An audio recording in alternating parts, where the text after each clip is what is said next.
Hi hello welcome by to our channel Sandhya lakhs guys. ఈరోజు తోటలో పచ్చిమిరపకాయలు అయితే కోసుకొచ్చాం ఫ్రెండ్స్. ఇవి మన పల్లెటూరు విలేజ్లో పండిన పచ్చిమిరపకాయలు. సో కొనుక్కొచ్చినవి అయితే కాదు ఫ్రెండ్స్, బాగా చూడండి, ఫ్రెష్గా కోసుకొచ్చిన మిరపకాయలు. ఇప్పుడు ఈ మిరపకాయలతో నేను అచ్చంగా టమాటా లేకుండా అచ్చంగా పచ్చిమిరపకాయలతోనే తొడియాలు తీసి మొత్తం పేపర్లు అయితే వేస్తున్నాను ఫ్రెండ్స్. చూడండి, ఇప్పుడు వీటితోటి నేనైతే పచ్చడి చేస్తున్నాను. ఈ పచ్చడి మాత్రం చాలా బాగుంటుంది ఫ్రెండ్స్. ఎప్పుడు చేసుకొని వాళ్ళు చూడండి. ఇప్పుడు ఇట్లా తొడియాలు తీసి మొత్తం ఆ సెట్లో వేయాలన్నమాట.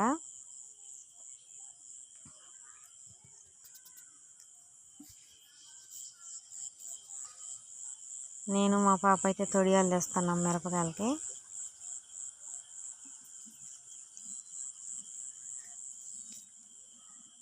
సో అట్టని పల్లెటూరులో పండిన మిరపకాయలు కాబట్టి మనం కొనుక్కొచ్చుకునే మిరపకాయలేమో టేస్ట్ ఉండవు ఫ్రెండ్స్.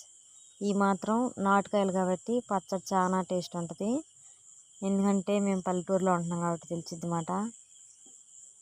పల్లెటూరులో మిరపకాయలు తెచ్చుకొని చేయండి, అసలు చాలా బాగుంటాయి పచ్చళ్ళు మాత్రం.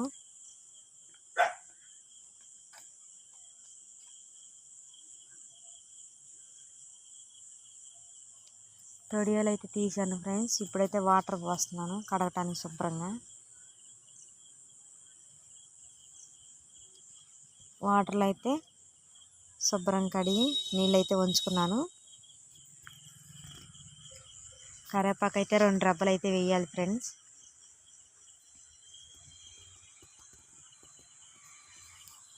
ఇప్పుడేమో 2 స్పూన్ల ఆయిల్ అయితే వేస్తాను, ఎందుకంటే మిరపకాయలు బాగా నూనెలో ఇవి ఆగాలన్నమాట. సో అప్పుడు మిరపకాయలు ఫ్రెండ్స్. ఇప్పుడు ఈ పచ్చట్లోకి మనకు కావాల్సినవి చూపిస్తా చూడండి. చిన్నులపై జీలకర్ర, చింతపండు, ఎందుకంటే మనం టమాటాలు ఏం కాబట్టి చిన్న నిమ్మకాయ సైజ్ అంతా, అంటే ఆ పచ్చిమిరపకాయలకి మనకి ఎంత అయితే పురుగు సరిపోద్ది అన్నదే వేసుకోవాలి మెయిన్గా. ఇక చూడండి, మూత వేసుకొని ఆవిరికి బాగా మగ్గినమాట. మిరపకాయలకి చెమట కూడా పట్టింది చూడండి ఫ్రెండ్స్. ఎందుకంటే మూత మనం పెడతాం కాబట్టి నూనె వేయగానే ఆవిరికి అలా నీరు అనేది వచ్చింది మాట. ఇప్పుడు మళ్ళీ మనం కలిపి మళ్ళీ మూత పెట్టుకుందాం. నూనెలో బాగా వేగాలి ఫ్రెండ్స్, వేగితేనే పచ్చడి టేస్ట్గా ఉండిద్ది అన్నమాట. అందుకని నేనైతే కలిపి మళ్ళీ మూత అయితే పెడుతున్నాను. మళ్ళీ 5 నిమిషాల తర్వాత చూద్దాం ఫ్రెండ్స్. మూత పెట్టేసేసాను. సో ఫ్రెండ్స్, ఫైనల్గా అయితే పచ్చిమిరపకాయలు అయితే చూడండి సప్పగా అయిపోయినాయి, ఎందుకంటే అవి మగ్గిన మాట నూనెలో. ఇప్పుడైతే నేను ఆ పచ్చడికి సరిపడిన చింతపండు అయితే వేసాను ఫ్రెండ్స్. ఇప్పుడు ఆ చింతపండు వేసాం కాబట్టి మనం కొంచెం కలిపి మూత పెట్టుకోవాలి. జస్ట్ ఎంత 2 నిమిషాలే, మళ్ళీ కొంచెం మంట మీదే సిమ్లో పెట్టుకొని మూత పెట్టుకోవాలి. ఆవిరికి ఆ చింతపండు అనేది ఆ మిరపకాయలో కొంచెం మగ్గాలన్నమాట.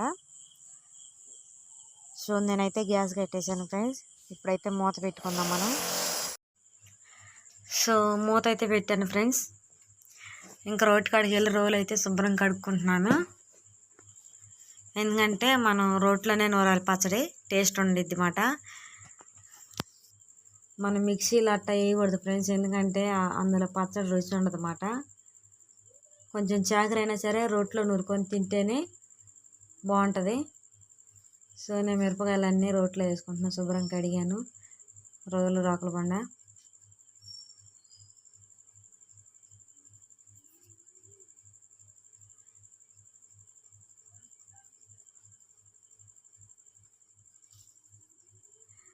రుచికి తగినంత ఉప్పు అయితే వేసాను, సాలకపోతే లాస్ట్లో వేస్తాను ఫ్రెండ్స్.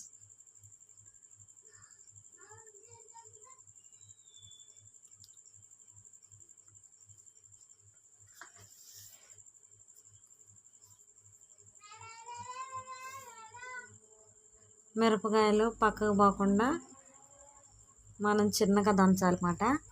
కొంచెం పచ్చడి మెదిగేదాకా చిన్నగా దంచుకోవాలి.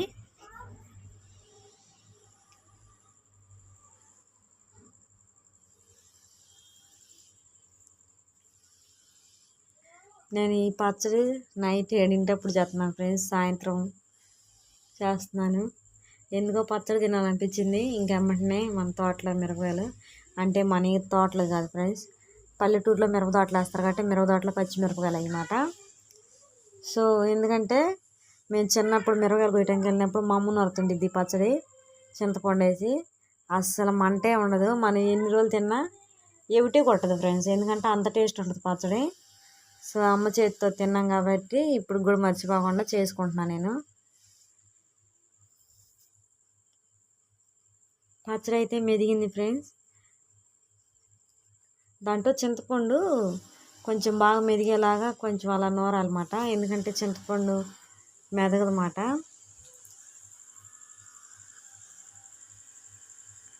చింతపండు కోసం అలా మెదిపామనుకో అప్పుడు పచ్చిమిరపకాయలకి ఆ చింతపండు అనేది పట్టిద్ది అన్నమాట.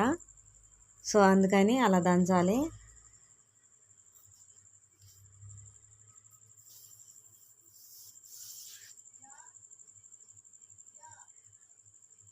పచ్చడి అయితే మెత్తగా అయింది. సో ఇప్పుడు దీంట్లోకి పెద్ద ఉల్లిపాయలు 2 కట్ చేసుకున్నా, చిన్న ఉల్లిపాయలు, జీలకర్ర. చూడండి ఫ్రెండ్స్,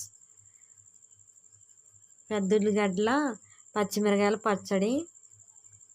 సో ఇప్పుడు ఉల్లిపాయలు వేసాక మనం కట్ చేసి అవి కొంచెం కచ్చా పచ్చాక దంచుకోవాలి, ఎందుకంటే మెత్తగా దంచకూడదు.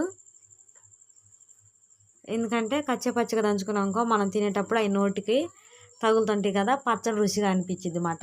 సో అందుకని నేను మెత్తగా దంచొద్దు అంటున్నా. ఇంకా మరి ఏంటి ఏమనేది లేదు, ఎందుకంటే మెత్తగా ఎందుకు దంచకూడదు అని అనుకుంటారుగా, అదేం లేదు ఫ్రెండ్స్. కొంచెం కచ్చా పచ్చగా ఉంటే మనం నగిలేటప్పుడు మనకు నోటికి తగులుతుంది కాబట్టి కొంచెం టేస్ట్ ఉంటుంది. ఇప్పుడు చిన్నులపాయలు జీలకర్ర వేసాము, అవి ఇంకా మొత్తం కొంచెం కచ్చా పచ్చగా దంచుకొని లైట్గా మెదుపుకోవాలి, మరీ ఎక్కువ దంచకూడదు, ఎందుకంటే మెత్తగా అయిపోతాయి అన్నమాట ఉల్లిపాయ ముక్కలు. ఫైనల్గా అయితే పచ్చడి అయితే మెత్తగా మెదిపేసాను ఫ్రెండ్స్, చూడండి.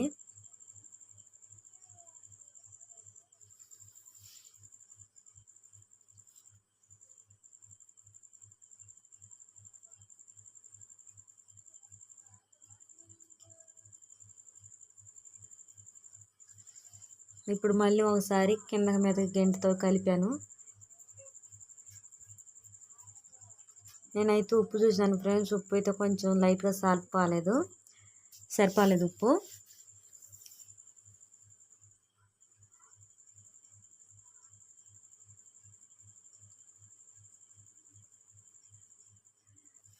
ఇప్పుడు మనకి అన్నంలోకి సరిపోయే మోయినంగా ఒకసారి వేసాను, వేసి ఇంకా చూడండి తిప్పుతున్నాను, ఎందుకంటే ఉల్లిపాయ ముక్కలు ఏడ మెత్తగా అయిపోతాయి అని.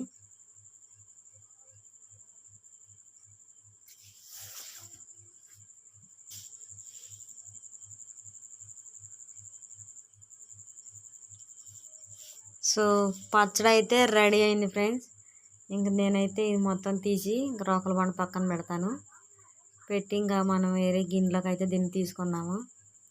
ఈ పచ్చడి కనీసం వారం రోజులు 10 రోజులు అయినా సరే నిల్వ ఉండిద్ది, ఎందుకంటే మనం నూనెలో వేయించి నూరుతాం కాబట్టి అస్సలు పచ్చడి అయితే పాడవదు ఫ్రెండ్స్.